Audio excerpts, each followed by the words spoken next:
a ir aclarando, ¿sí? O sea que el tema de hoy tiene una importancia teórica para mí fundamental, porque nos permite entender, vamos a tratar entre hoy y la clase que viene, que vamos a ver el pensamiento operatorio formal, ¿sí? Pero entre hoy y mañana a ver hacia dónde apuntaba Piaget cuando empezó a hablar del sensorio-motor, ¿se entiende? Para no establecer los periodos como anécdotas segmentadas por edad, sino en un continuo que trata de responder cómo se pasa desde el momento del nacimiento, en el que venimos con un manojo, un puñado de reflejos, según Piaget, probablemente algunas cosas más, según Rivière, ¿se acuerdan? La crítica desde la psicología cognitiva, etc. Cómo pasamos a pensar independientemente de las cosas del mundo. O sea, pensar postulados verbales sin referencia directa ni concreta a las cosas del mundo. ¿Se entiende? Y esto es lo que vamos a tratar de incluir en este abanico que vamos a tratar de demostrar, ¿sí? Bien. Vamos a comenzar así. Primero, llegando a la conclusión de aquello a lo que vamos a llegar. Como no es una serie de Netflix, ¿sí? Por suerte, que son todas horribles, podemos spoilear el final, ¿sí? Entonces, pensémoslo de la siguiente manera. Yo les doy dos bolitas de plastilina. Bien, agarramos dos paquetes de plastilina, los desarmamos, hacemos una bolita con cada uno y yo les pregunto a ustedes, si fuera para comer, o sea, les estoy preguntando por la cantidad, el que coma la bolita A, ¿comería lo mismo que la bolita B o comería diferente? ¿Alguno comería más, otro comería menos o comerían lo mismo? Fíjense cómo se los estoy preguntando. Les estoy dando todas las opciones. Porque si les doy solo una opción en la entrevista con los pibes, estamos sugiriendo una respuesta como adultos. ¿Se entiende? Entonces les doy todas las opciones. ¿Ustedes qué piensan? ¿Comeríamos más, menos, lo mismo? Lo mismo. Lo mismo. Perfecto. ¿Por qué? ¿Cómo? Porque tiene la misma cantidad de masa. ¿Cómo sabes que tiene la misma cantidad de masa? Bien, el compañero... A ver, acá no me salieron exactamente iguales. Supongamos que están, ¿sí? Bien. Porque capaz tienen la misma cantidad, pesan lo mismo. Ahí está, hay otro argumento lindo, ¿no? Que nos da la compañera. Y ahora vamos a ver que ese argumento... No es lo mismo. En definitiva, ese argumento del peso no es el argumento inicial. Y esto tiene importancia epistemológica posterior, y lo vamos a ver. Y que convenimos en que hay la misma cantidad en una que en la otra, sea por la apariencia, o sea por el peso, o incluso por el volumen, podríamos decir, ¿sí? O sea, desde Arquímedes y su bañera a esta parte, sabemos que es probable que si dos cuerpos tienen el mismo volumen, ¿sí? Desalojen la misma cantidad de materia, ¿sí? Supongamos que ahora, habiendo convenido que hay lo mismo, a la bolita B la sometemos a un proceso de ensalchichización creciente y la transformamos en esta configuración a la que vamos a denominar caprichosamente C. C de salchicha. Bien. Ahora les pregunto, si uno come A y otro come C, ¿habría la misma cantidad? ¿Uno comería más, otro comería menos? Depende a quién le pregunto. A ustedes les estoy preguntando. Sí, a nosotros sí, o sea, para nosotros sabemos que es lo mismo. ¿Y qué sabés que no es universal eso? Don Emmanuel Kant, frente a lo que vos decís, dice, nosotros, todos, el universo humano, responde a esto, con lo cual esto debe ser desde el principio, ¿no? Es una perspectiva innata.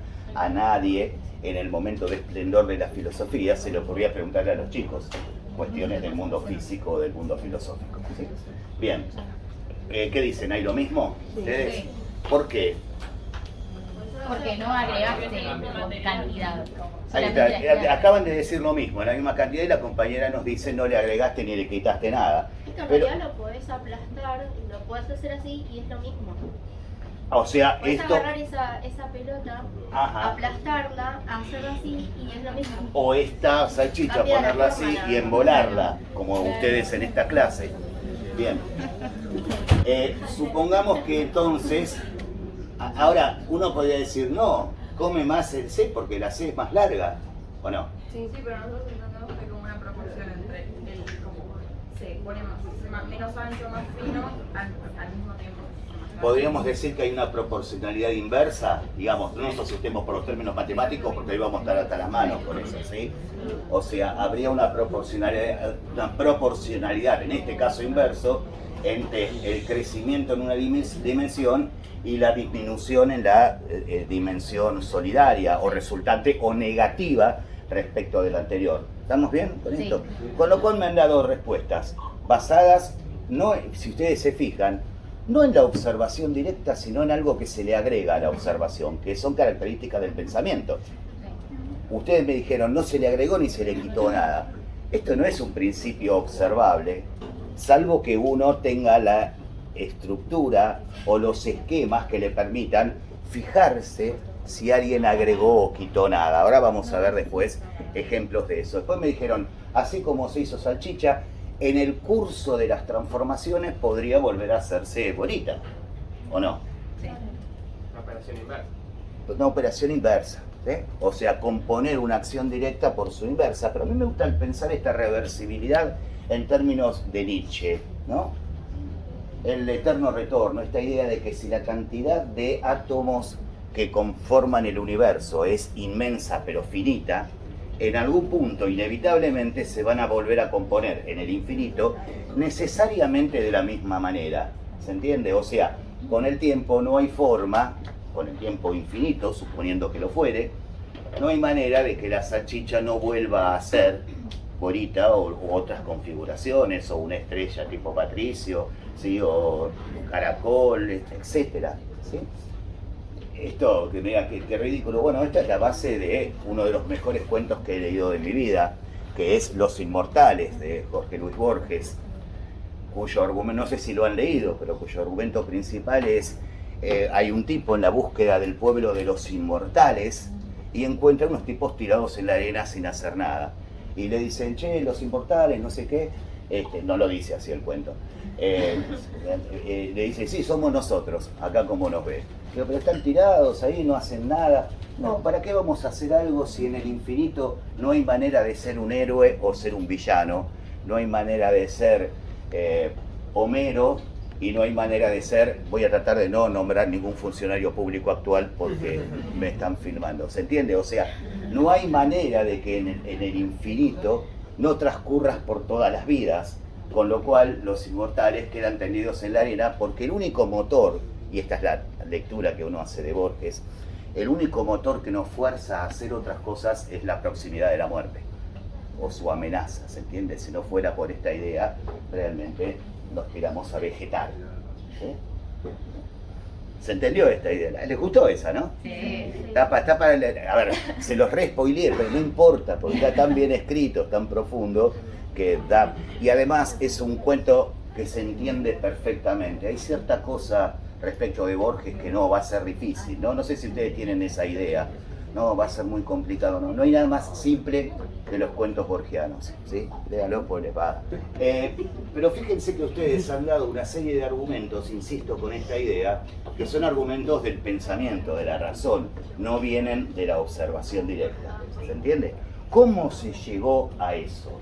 ¿Cómo llegamos todos y todas a revestir de racionalidad el mundo material? ¿Se entiende? Es una... A mí al menos son las preguntas que me interesan, no si va a clasificar la selección de Mascherano. ¿Se entiende? Me importa más estas cuestiones, no porque no me importe lo otro, pero si tengo que elegir.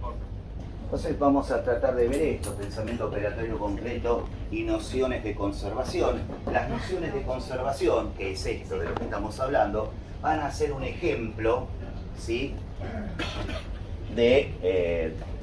que intenta ilustrar el pensamiento operatorio, que tiene otras variantes y también las vamos a ver. No creo que hoy, esto va a ser la semana que viene, ¿sí? Primera cuestión, tenemos que arrancar por el principio. Previously on, ¿sí? Psicología del desarrollo, ¿sí? Vamos a recordar algunos elementos de la inteligencia sensoriomotriz. ¿sí? ¿Recuerdan esta propuesta piagetiana de separar con mucha riqueza, no me sale la palabra esto de fertilidad, ahí está, separar con mucha fertilidad en el bebé la idea de pensamiento de la idea de inteligencia? ¿Se entiende? Previo a Piaget se consideraba que la inteligencia era igual a pensamiento, con lo cual no se podía evaluar inteligencia sin algún tipo de prueba verbal con los sujetos. Es lo que dice, no, hay una inteligencia previa al pensamiento que aún no está verbalizada.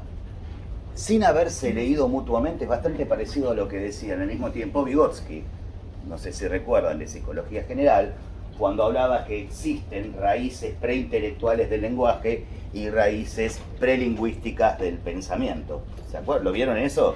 ¿Sí? Que luego se intercalan en el lenguaje autónomo, comienza ahí con el significado de la palabra, como vector de unión de estas dos raíces que eran distintas. Sí. Perdóname, dijiste prelingüísticas Y preintelectuales del lenguaje, raíces prelingüísticas del pensamiento y raíces preintelectuales del lenguaje. ¿Qué es una raíz preintelectual del lenguaje? El balbuceo, por ejemplo, en donde no hay una intención de transmitir significado, sino que a lo sumo tenemos, no sé si recuerdan, nivel 0 de suspensión semiótica sobre atribución por parte de los adultos.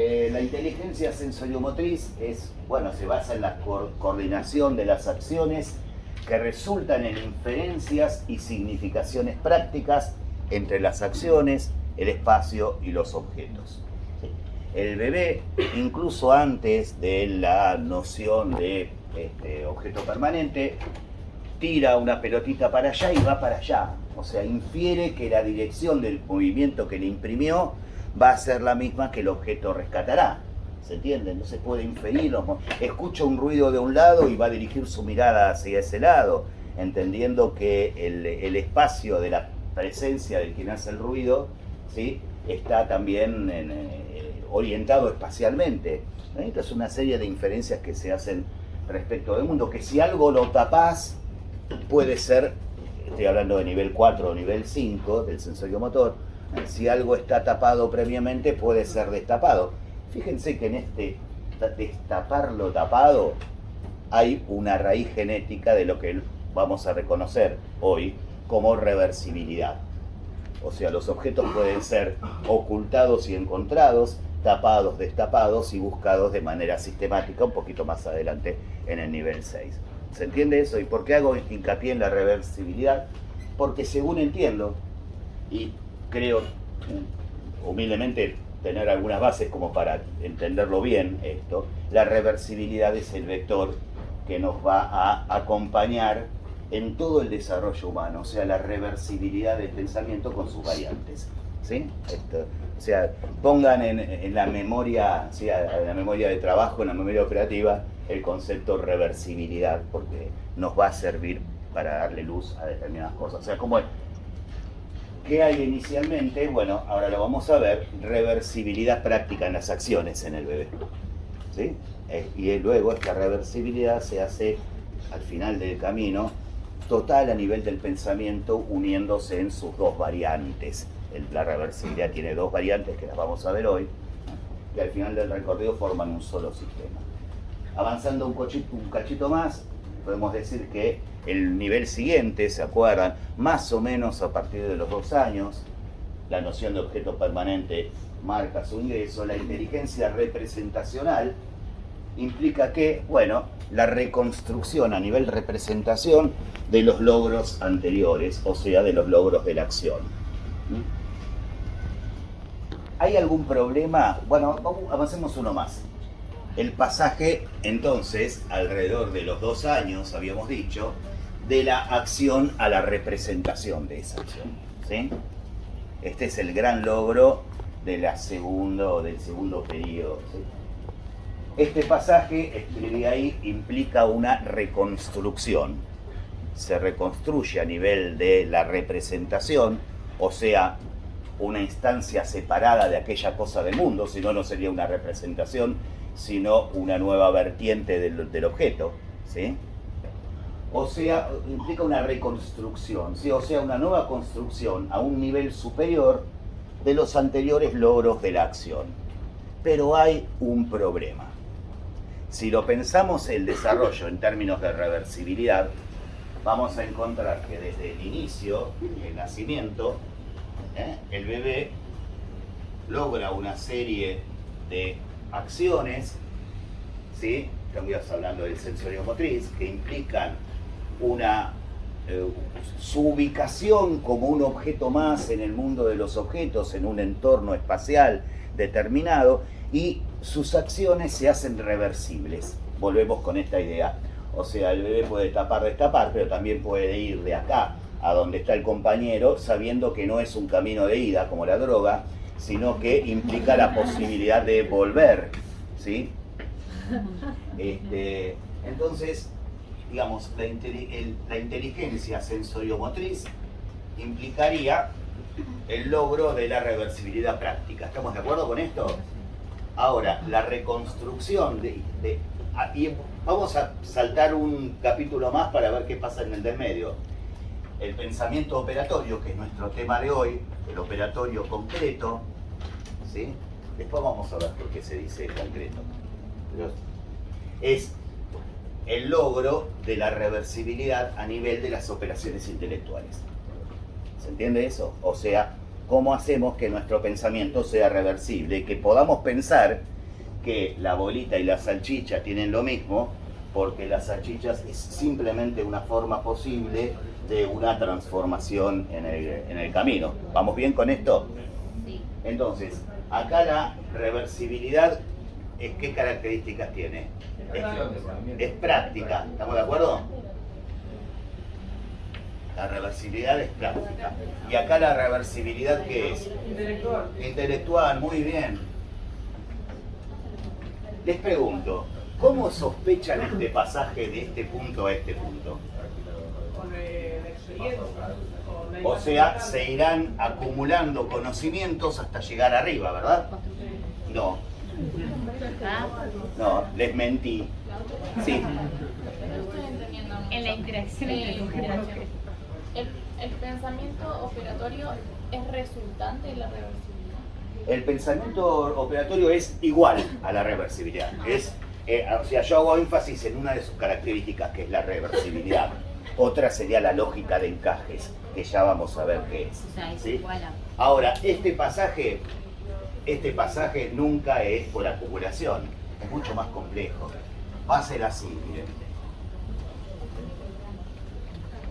Una pérdida inicial de la reversibilidad operatoria, de la reversibilidad práctica, perdón, al transformarse en reversibilidad intelectual, para que una vez comienza a reconstituirse, se instaura en una nueva instancia que corrige y supera los niveles anteriores.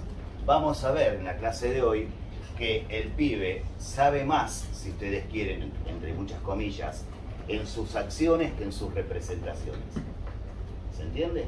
Hasta que las representaciones alcanzan el nivel de la reversibilidad intelectual y entonces ya no se maneja solo con la inteligencia práctica, ni en absoluto con la inteligencia práctica, sino que da razones lógicas por ejemplo, a la cantidad de la que están hechas los objetos a pesar de sus cambios o sus transformaciones. ¿Vamos bien? Con esta idea, o sea, es un proceso de reconstrucción. Bien. Cae y vuelve a subir. ¿Cómo? No entiendo, o sea, por qué cae. Y ahora lo vamos a ver. Ok. O sea, acá hay una estabilidad en la acción, vamos a pensarlo así. Ok. En este momento la acción del niño de más o menos 2 años es altamente estable en su nivel de equilibrio, ¿sí? El pensamiento operatorio concreto, una vez constituido, es altamente estable y le sirve a todo el mundo para pensar el mundo. Salvo que una vez vi una señora en una farmacia que frente a las balanzas, no sé si existen todavía esas balanzas que uno se para arriba y tienen como una agujita, ¿sí? Serviría para una digital también. Se puso ahí, yo me imagino que se aterró frente a lo que vio y levantó un pie. ¿No? Pensando que eso evitaba, ¿sí? A esto le descontamos una gamba, habrá dicho. Sí, lo que aparece. Bueno, el peso se imaginarán que no varía por si apoyamos los dos pies o apoyamos uno. ¿Sí? El pensamiento operatorio tiene un alto nivel de estabilidad. Los intermediarios entre uno y otro tienen un alto nivel de inestabilidad. ¿Se acuerdan? O sea, las perturbaciones producidas en este nivel no pueden ser aún compensadas en términos de la teoría de la equilibración que vimos hace muchísimo tiempo. ¿Sí? Bien. ¿Vamos bien hasta ahora, colegas? Porque lo importante es que se entienda. Yo uso vuestras preguntas y vuestras caras como termómetro. Sí. El nivel operatorio concreto es en el que no... Se puso nerviosa porque la estamos filmando. Para que ponemos la cara. Dijiste que es el que tiene un nivel de estabilidad, ¿no? Tiene un alto nivel de estabilidad relativa. A ver, va a haber cuestiones que van a poner en jaque este pensamiento, si no, no llegaríamos a otro nivel. Por ejemplo, ¿puede volver a hacer ese espiral en el nivel operatorio? Lo va a hacer. Sí. Lo va a O hacer. sea, porque ese en realidad es el proceso de adaptación con el desequilibrio, ¿no? Miren, tal cual, pero esto ya lo dibujamos nosotros. Si esto lo presentamos como el giro de un vector, ustedes saben que una onda senoidal,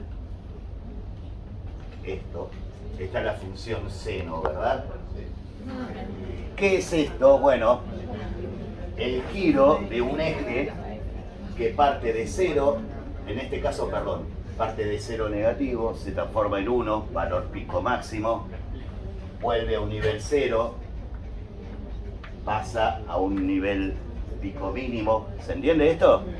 ¿Lo vieron así en matemática? ¿Lo recuerdan? Ustedes porque no fueron a la escuela industrial, técnica industrial número 5, la EDEC número 5 de Birmingham. Escuela con prestigio. ¿Sí? Bueno, digamos, si lo hacemos como un eje que va girando, para asumir esta perspectiva lo tendríamos que dibujar a este eje, y ahora voy a tener que borrar porque no tengo otra opción.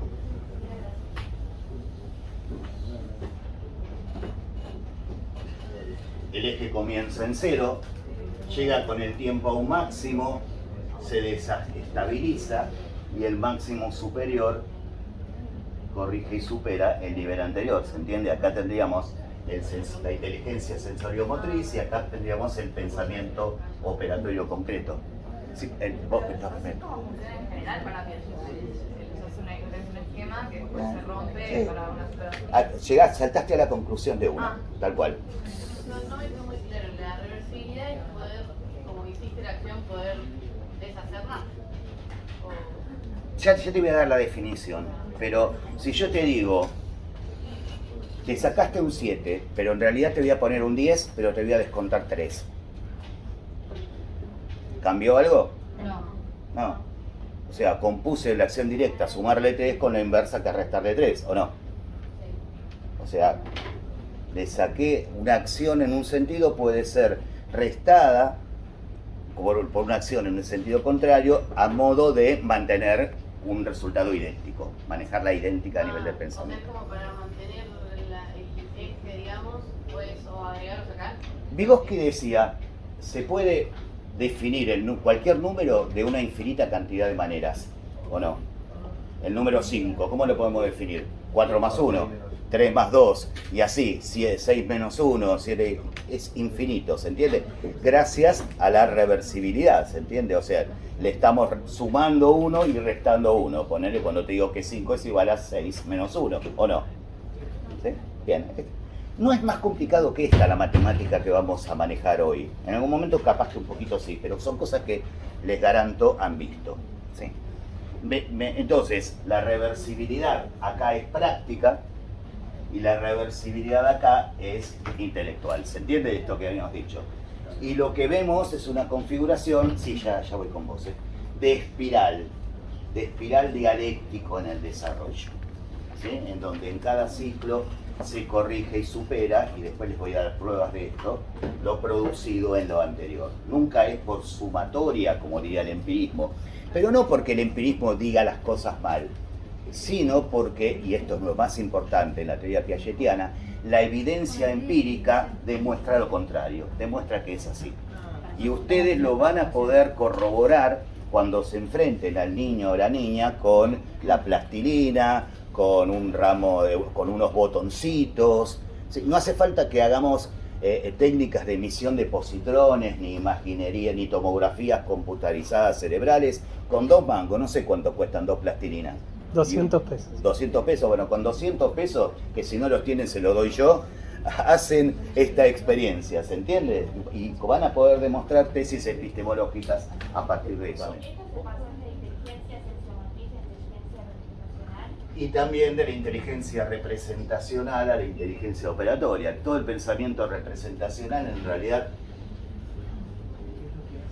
es un tránsito. Tanto es así que es el periodo menos estudiado, porque se lo piensa como un periodo de transición. Muchas teorías incluso denominan a la inteligencia representacional directamente como preoperatorio, cosa que es una manera espantosa de definir algo, porque ¿qué es un pre? Es algo que todavía no es, ¿se entiende? O sea, no tiene características propias definitorias. Exactamente. Le decís, si al adolescente le decís, sos un preadulto, o sea, la nada misma, o sea, yo te comparo con... O cuando se habla del preadolescente, ¿no? Tu definición es diferente. ¿Cómo? Tu definición está dada por diferente. Exactamente. Por eso digo, es mucho mejor ver la pubertad como etapa y no la preadolescencia. Sí. ¿Este espiral es por el principio de liberación? Este espiral es el producto de la observación teórica de cómo se produce el pasaje de un estado de menor conocimiento a uno de mayor. Te hice trampa con lo que te acabo de decir, pero no es que este espiral es una postulación o es un postulado teórico previo a la investigación. Es la formulación de los resultados de la investigación. Se da de esta manera, coincidente con una perspectiva amplia de la dialéctica. Vos me habías hecho una pregunta antes. Sí. ¿Es el espiral porque hay algo que se pierde? Ahora vamos a ver que no, pero aguantame un cachito, voy a ir a ese punto. ¿Sí? En realidad, no, te lo contesto, no se pierde, se conserva en tensión en lo nuevo. Debajo de la pirámide de Mayo, ahí está la pirámide de Mayo original. ¿Sabían? Que era más chiquita. La edificaron encima para que no se perdiera. Uno dice, ¿se perdió? No, se conserva como estructura de aquello que lo supera, lo contiene y lo transforma. ¿Sí? Después, me parece que por ahí, si al final de la clase no lo entendés, me volvés a preguntar. ¿No sería también como que, bueno, yo sé que no son iguales? Antes pensaba que las salchichas y las bolitas me pesaban distinto porque se veían distinto. Ahora sé que no es lo que pensaba antes. No sé si se refiere también a eso. Como que eso negando lo que pensaba sí, antes también. pero por ejemplo, el chico que te va... y yendo a lo que vos habías dicho hace un rato, y acá capaz que eso ilustra la pregunta que me hizo el compañero de la gorra, ¿sí? Digo, el chico inicialmente, y esto lo vamos a ver en un rato, créanme, va a decir, es más porque es más larga. Después va a incluir la otra dimensión como observable, el angosto. Y primero no los va a poder coordinar, como yo tratando de hacer con 2 naranjas, cosas que indefectiblemente se me van a caer, ¿sí? Las 2 incluso. Pero luego va a decir, hay lo mismo, porque si bien es más largo, también es más angosto. Fíjense que la percepción del largo, por decirlo fácil, no se perdió. Se incluyó en relación con la otra dimensión que es el angosto, ¿se entiende? O sea, se mantuvo en la estructura nueva que lo superó. ¿Se entendió esto? Estoy así pidiéndoles un acto de fe. Esto es el tercer acto de la película, ¿sí? Pero recién estamos empezando el primero. Bueno, sigo un poquito más entonces. El objeto permanente, para recordar, ¿sí? Es la primera construcción infantil a nivel práctico. La primera construcción infantil acabada, que en sentido estricto, si uno tiene que hacer alguna crítica a esto, ya no es inteligencia sensorimotora. ¿Se acuerdan cómo la definíamos? Reconstrucción intelectual de los desplazamientos posibles de un objeto. O sea, ya es representación. ¿Se acuerdan? El nivel 6 ya era el periodo representacional. ¿Sí? O sea, culmina con lo que ya es una nueva etapa. Sí, que las transformaciones en el espacio no necesariamente tienen que estar dadas directamente sobre lo real, lo empírico, sino que las puede hacer mentalmente. Las puede inferir mentalmente, Claro. las puede inferir, pero muy pegado a los desplazamientos, a la situación global. No, claro, no es que se imagina una habitación y No es que la se habitación imagina está. un padre hipotético mejor que el que tiene, No. estoy hablando de mis hijos, ¿sí? Siempre más de lo Moviendo un objeto debajo de un acolchado que no existe en la casa. No, No, es no. en función de las situaciones presentes en el campo, diría uno de la teoría del campo precisamente. Bueno, en función de la configuración del campo, meterle algo que no está en el campo, que lo supera, que es una acción intelectual. Y esto ya es el periodo de representación, ¿sí? Pero claramente es una construcción infantil, no hay un instinto o un reflejo de objeto permanente, ¿se entiende? No está inscripto genéticamente, en el sentido de los genes, que vamos a lograr esa cuestión. Es una posibilidad. ¿Sí? Es una posibilidad en función de los intercambios de un sujeto con los objetos que la cultura le aporta. Recordemos eso también. Los niños logran el objeto permanente en la interacción con adultos que les esconden cosas, pero esas cosas primero se las dieron. ¿Se entiende? O sea, en la interacción con los objetos y con los objetos dotados de significación cultural, el sujeto lo logra. Es más, ¿por qué uno le esconde cosas jugando a un bebé? Para que las encuentre. Porque consideramos que encontrar lo oculto es algo bueno, es algo que queremos que el bebé haga, le va a convenir en el mundo encontrar lo que está oculto. No estoy hablando de ocultarle el celular a tu pareja. Eso es otro tipo de ocultamiento, bastante interesante, ¿sí? Y yo diría obligatorio, ¿no? Lo obligatorio es no revisarlo, pero en definitiva no ocultamos cosas todo el tiempo. Bueno, le ocultamos cosas a los chicos, yo les diría con la sospecha de que es mejor que se maneje con un dulce engaño desde pequeño a que lo desconozca. Y estoy hablando de formación, lo que mucho tiempo después va a ser teoría de la mente. Bien. Se entendió esto que acabo de decir, ¿no? Los alentamos en las cosas siguen existiendo aunque no las veas. ¿Qué es el contexto de la ciencia, en definitiva? Pensémoslo así. Los planetas de nuestro sistema solar han sido descubiertos o inventados. Uno tiende a sospechar que no nos mintió Galileo cuando vio 4 lunas de las 90 y pico que hay alrededor de Júpiter, ¿sí? Digamos, lo observó, uno descubrió aquello que no estaba. La cuestión está también ¿América fue descubierta o inventada? Descubierta, aunque los colonizadores, por decirlo de alguna manera, se hayan comportado cual si la hubiesen inventado y les perteneciera. No sé si se entiende, que es otra cuestión. Ninguna, ¿Sí? ni descubierta ni inventada. Lo inconsciente, ¿fue descubierto o inventado por Freud? Descubierto. Ahí está la discusión. Muchas discusiones. Descubierto. Bueno, pero Lo inconsciente, dije, no la denominación. La palabra inconsciente ya existía desde mucho antes. ¿Sí? ¿Qué piensan? ¿Fue descubierto o inventado por Freud? No, descubierto. Ahí hay una discusión. Hay una discusión que se las dejo, porque hay algunos colegas que piensan que a partir de que Freud estableció el concepto, inauguró una serie de fenómenos impensables hasta ese momento. Así que, igual yo creo que fue descubierto, porque de hecho él analiza textos preexistentes. Sí, el del ministro Schreber, ¿sí? Bueno, volviendo a esto entonces, ¿sí? Nos pone en el lugar de los microbios fueron descubiertos o inventados. Descubiertos en determinado momento. Anoche decía, en el que, no me acuerdo el nombre, pero sé que fue un holandés, o sea, que puso 2 lentes y logró ver los microbios en el agua podrida, ¿sí? Son esas cosas que uno sabe y que le sirven para la presentación en Tinder, por ejemplo, ¿no? Yo me sé que fue un holandés el que descubrió el microscopio, ya los likes no saben, ¿sí? Bien. O será eso o será que puse una foto de Rodrigo de Paul en mi presentación, a lo mejor es eso. Bueno, entonces, volviendo a este tema, tenemos una primera construcción infantil a nivel práctico,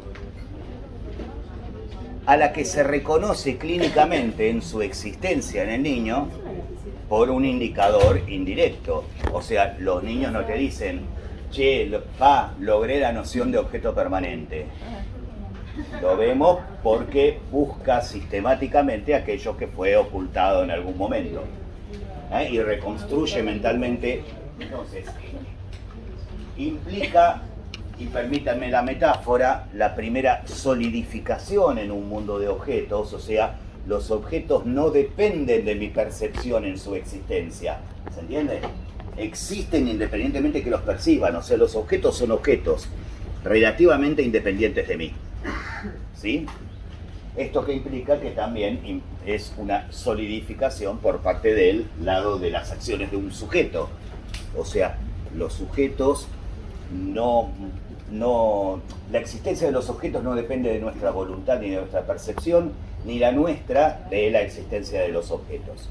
Somos un objeto más en un espacio manejado o cohabitado por una serie de objetos. ¿Sí? ¿Esto les parece poco? ¿Cómo poco? Qué pelotudo los pibes, mirá lo poco que lograron. Es un montón. Es un montón. Y está en la base de nuestras percepciones, incluso de sentido común respecto del mundo. Che, no encuentro la llave. Fíjate qué les dice vuestras madres. ¿Dónde dejaste la última vez? Fíjate qué saco o campera tenías ayer, qué mochila tenías, ¿entiende? Ahí tiene que estar. Bueno, ¿qué está haciendo nuestras madres? Reconstruyendo mentalmente nuestros movimientos anteriores. Fíjate si no te lo dejaste en el telo, incluso me decía mi vieja. Sí, digo, pues, cada uno reconstruye conociendo a sus hijos. ¿Sí? Discúlpenme, ya sé, pero bueno, es viernes y tu cuerpo lo sabe. En esta búsqueda, sí. El hecho de que consigas la reversibilidad intelectual, ¿vos seguís teniendo la práctica? No tal cual. Podés hacerlo sin ponerle cabeza. O sea, algo se te tapó y lo destapaste, sin pensar, pero ya es una acción a la que subyace una cierta representación de esa acción. Una pregunta. Cuando hablamos de objeto permanente, se sigue hablando de reversibilidad práctica todavía. Sí, ¿no? claro, O sea, claro. no estamos en el No, porque es este punto de acá. ¿Sí? La genial. reversibilidad es práctica, ya se maneja, se comienza a manejar a nivel representacional, pero pasa algo. Imagínense que tengo un tubo de cartón, ¿vieron como los núcleos de las bobinas de tela? O el de papel higiénico, pero más largo. ¿Sí? Y lo tapamos de un lado. Y frente a un niño agarramos 3 pelotitas, pongo primero la roja, después la amarilla y después la verde. Le pregunto al niño, que no los ve porque el tubo es opaco, ¿cuál está arriba? La verde, porque lo acaba de ver. Puse rojo, amarillo y verde. Ya vas a llegar. ¿Sí? Tapo la parte de arriba y lo muevo 180 grados. ¿Se entiende? ¿Se entiende? Y le pregunto al niño de 3 años, ¿sí? ¿Cuál va a estar arriba ahora? Y no va a responder la verde, porque sus representaciones aún no son cinéticas, ¿se entienden? Son solo reproductivas, no de la movilidad. O sea, su pensamiento no es reversible. Después de un tiempo sí nos va a decir, sí, está la de arriba, sí. Sí, y ayer cuando hablo de las imágenes mentales, es una imagen mental anticipatoria. Ahí está. Se la nombra. Ahí está, no me acordaba la palabra, se me fue, pero es anticipatoria. Yo puedo anticipar que ante una serie, y que si le doy una vuelta completa, va a estar como al principio, ¿se entiende? O sea, esto es un logro también del desarrollo. Las representaciones, el pibe se representa las bolitas, pero estas representaciones aún no son reversibles. Okay. ¿Sí? Entonces únicamente tiene imágenes mentales reproductivas. Tiene reproductivas, tiene anticipatorias, pero las anticipatorias tienen fallas en el sentido de que no cumplen una reversibilidad completa. ¿Sí? O sea, las tiene también, pero no se trata de, no es como un módulo que es on-off, ¿viste? Se constituye un tipo de representación con el tiempo. Entonces, en esta búsqueda del sensorio motor, estábamos de nuevo en el objeto permanente, en la que el niño destapa lo que fue tapado previamente. Esta búsqueda presenta una reversibilidad práctica de sus acciones, lo que estuvimos diciendo hace una hora. Tapar, destapar, destapar, tapar. ¿Sí? Además, se organizan sus movimientos en el espacio en términos de grupo, que era una idea que a Piaget le gustaba mucho, la idea de grupo y de agrupamiento, que manejaban en su tiempo los del grupo con un matemático llamado Poincaré, ¿sí? Que trabajaba, bueno, los orígenes de la matemática de grupos, etc. Y hablaban de ciertas leyes de composición de los grupos, y a Piaget le gustó esto para explicar o formalizar las acciones del bebé.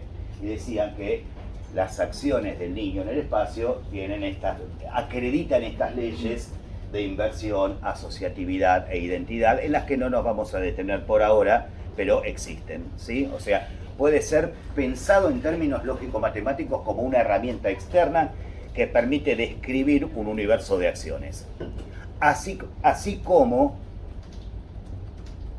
Freud, por ejemplo, querido Freud, utilizó una herramienta para formalizar que no era lógico-matemática, sino mítica o literaria.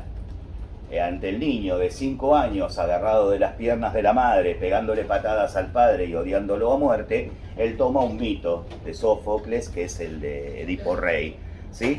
Para ilustrar y darle sentido a una configuración de acciones que si no, no lo tendrían. ¿Se entiende? Es si quieren, una metáfora, es una metáfora científica basada en la literatura. En el caso de Piaget, sus metáforas científicas son mucho más aburridas y están basadas en herramientas lógico-matemáticas. También en Lacan, les cuento.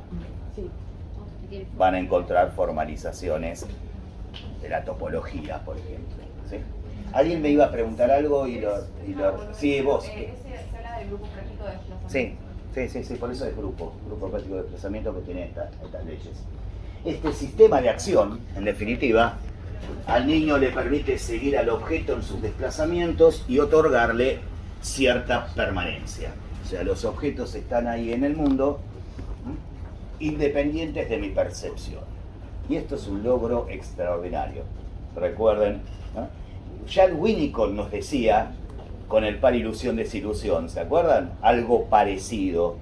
O sea, el bebé tiene que pasar de la ilusión alucinatoria de que crea el universo, o sea, la parte del universo que le interesa, que es una teta con leche, ¿sí? A decir, bueno, esto no depende de mí, sino que es parte de otra persona, de otro objeto en el mundo, que es mi mamá, y que tiene sus tiempos. ¿Se entiende? Bueno, la conquista de la objetividad, podríamos decirlo, en la que confluyen claramente las teorías, a mí me parece, más serias en el desarrollo, ¿no? Que proponen, a diferencia de otras un tanto más mágicas, que como estamos grabando no lo puedo decir, después apago la cámara y... pero que establecen ya desde el inicio un sujeto plenamente con una arquitectura mental capaz de procesar cualquier tipo de estímulo y de diferenciar desde el inicio. Por ejemplo, él es como yo, pero no soy yo, con lo cual yo me puedo poner en su lugar, ¿sí? Representaciones iniciales, no hijas de la experiencia, sino de una dotación arquitectural en la mente. Bien, ¿vamos bien con esto entonces hasta ahora? Si se concibe, y seguimos en este repaso, porque si se fijan no es un repaso general, sino que estoy tendiendo o intentando apuntar al núcleo de la clase de hoy, pero insisto, en su génesis. Y la génesis no comienza del primer momento del operatorio concreto, empieza casi desde el nacimiento, ¿se entiende? Por eso estoy haciendo todo este recorrido aburrido, pero bueno, ustedes como ya lo vieron y lo rendieron excelentemente en vuestros exámenes finales, ¿sí? No es tan costoso, ¿no? O sea, no empezamos, Piaget no viene por partes, hay que entender el ciclo completo, si no lo entendemos mal. Si se concibe al objeto como consistente en relación con sus desplazamientos, ¿Qué se construye? ¿El objeto o el espacio? Los dos. Les pregunto. A ver si es cierto, ambos. Porque se construye el grupo práctico de desplazamiento y el objeto permanente. No podría haber grupos prácticos de desplazamientos porque no hay un espacio sin objetos y no hay objetos sin espacios, ¿se entiende? O sea, son dos construcciones máximas solidarias, ¿sí? Que no son lo mismo, pero se constituyen al unísono. ¿Vamos bien con esto? Sí. Por tal razón, grupo práctico de desplazamientos y objeto permanente son construcciones solidarias que implican al menos la construcción de objeto, espacio y sujeto. Digo al menos porque hay cierta discusión contemporánea acerca de si la causalidad y el tiempo son construcciones en el mismo sentido. Yo estoy convencido, Piaget estaba convencido de que sí, lo demostró. Yo creo que tiene buenos fundamentos Piaget, pero en alusión a algunos pensadores, epistemólogos fundamentalmente, lo dejo en estas tres, que ya es mucho. ¿Vamos bien con esto entonces? Conservación de la sustancia, y acá ya comenzamos en el operatorio concreto, con el ejemplo prime, ¿sí? Que es el de la conservación de la materia o de la sustancia. ¿Sí? ¿Por qué tiene importancia? Bueno, porque es un ejemplo clásico en la teoría piagetiana del pasaje de un estado de menor conocimiento a uno de mayor conocimiento. ¿Qué sería un estado de menor conocimiento? Sostener que la cantidad de algo se modifica en virtud de su forma. ¿Sí? Que es un estado de mayor conocimiento, es decir, que la forma no determina la cantidad de un objeto, sino que hay principios lógicos involucrados en la lectura que hacemos de esas transformaciones. ¿Lo dije difícil? ¿No? ¿Cómo? De un estado de menor conocimiento, decir, es más, claro, centrarte en un observable para inferir que la salchicha tiene más que la bolita, por ejemplo. Y un estado de mayor conocimiento es sostener que la forma no determina la cantidad. Los invito a almorzar a todos. Salimos de acá, yo les cocino. Y tengo medio kilo de carne picada, nada más. No tiene sentido que haga mini albóndigas o salchichitas pensando que van a comer más. ¿Se entiende? O sea, nos vamos a cagar de hambre igual. A ustedes, yo me voy a comer la mitad, por supuesto. ¿Se entiende, no? O sea, la cantidad de lo que tengas no determina, o sea, si tenés en un comedor popular 2 kilos de papas y no vas a poder alimentar a la gente como cuando tenías 10. ¿Se entiende? Sí, decime. Sí. La reversibilidad está en la base de todos los argumentos, de distinta manera. Y en un rato te lo voy a tratar de explicar. Porque, si no, ¿sabes qué pasa? No es una falta de respeto a tu pregunta, que me gustó mucho. La cuestión es que no quiero anticipar. Ustedes vieron que mis clases son así. Al principio tardamos 2 horas con cada filmina y después vamos a los pedos porque todo eso ya lo dijimos antes. Pero no está bueno. Y no quiero que la comunidad de YouTube piense que uno es desordenado. ¿Sí? Así que... Ejemplo clásico de un pasaje de un estado de menor conocimiento a uno de mayor conocimiento. Y además es una noción que no es ajena a la historia del pensamiento. Yo tenía de chico 2 amigos, uno se llamaba Heráclito y otro Parménides. ¿Sí? Salía poco de chico, es cierto. No existía el Fortnite, así que bueno, lo tenía con estos pibes. Y mi amigo Parménides me decía, la realidad es una, eterna e inmutable. Todo lo que concebimos como el cambio es pura ilusión, ¿sí? Pero la realidad es una, no varía con el tiempo. ¿Se entiende más o menos el postulado central? Era mucho más complejo y serio que esto, pero estoy yendo al nudo. ¿Por qué? Porque se peleaba mucho con mi otro amigo Heráclito, y yo me los imagino asomando de mis hombros, como vieron el diablito y el angelito en los dibujitos animados, ¿no? Y el otro Heráclito decía, nadie se baña 2 veces en el mismo río, frase que después recortaron los hippies y dijeron nadie se baña. ¿Sí? Pero esta idea de que la idea de Heráclito es que la permanencia de los entes es la ilusión. Los entes solo pueden ser reconocidos en su forma. No había mucha discusión posible entre dos postulados claramente inconciliables, porque los postulados de uno niegan los postulados del otro. Si tiene razón uno, implica que el otro está equivocado. ¿Se entiende? Después, claro, vino otro amigo, Platón, al que conocí un poquito después, y que Platón decía, para mi gusto, en una especie de discusión interna tratando de conciliar esto, que hay una permanencia eterna, pero en el reino de las esencias, en el reino de las ideas. Lo que vemos y reconocemos como cambio son sombras de sombras. ¿Se acuerdan la alegoría de la caverna? En el sentido de que lo que nosotros percibimos inevitablemente no es ese mundo glorioso e inmutable de las esencias, sino los cambios producidos por personas que andan con canastas en la cabeza y pensamos que esa es la realidad. ¿Se entiende? Que hace, bueno, una solución bastante dicotómica respecto de la realidad. Después viene otro amigo, a este no lo quería tanto, pero era el bullying del barrio, así que había que escucharlo, llamaba Aristóteles, y hablaba de que las formas están encarnadas, ¿no? Las esencias están encarnadas en la forma. Esta es una discusión histórica, en el sentido de, bueno, lo que permanece y lo que cambia. Y para que se entienda bien, voy a dar un ejemplo bastante tonto porque lo hice yo. No hay otra posibilidad.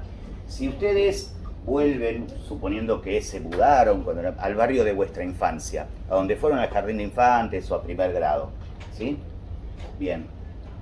¿Lo reconocen al barrio? Sí. ¿Por qué? ¿Cambió? Sí, pero no lo suficiente, no dejó de ser barrio. ¿Qué pasa si no queda ni la comisaría, ni el hospital, ni el buzón, ni el nombre de las calles, ni la rotonda? ¿Cómo? Aunque esté cambiado. Pero tiene que haber algo que se mantenga, ¿o no? Bueno, sí, obvio.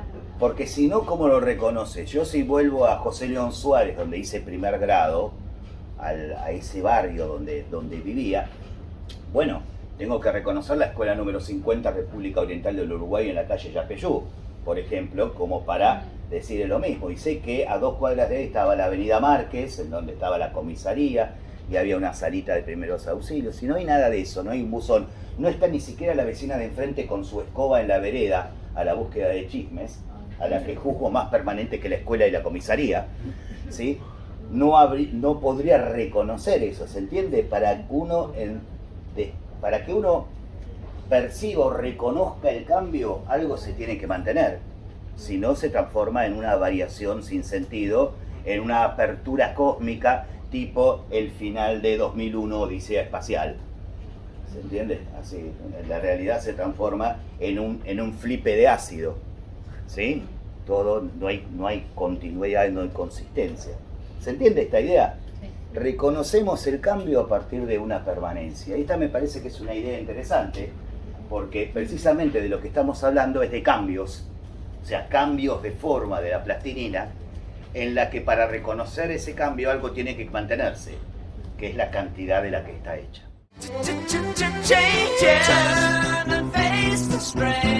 Changes.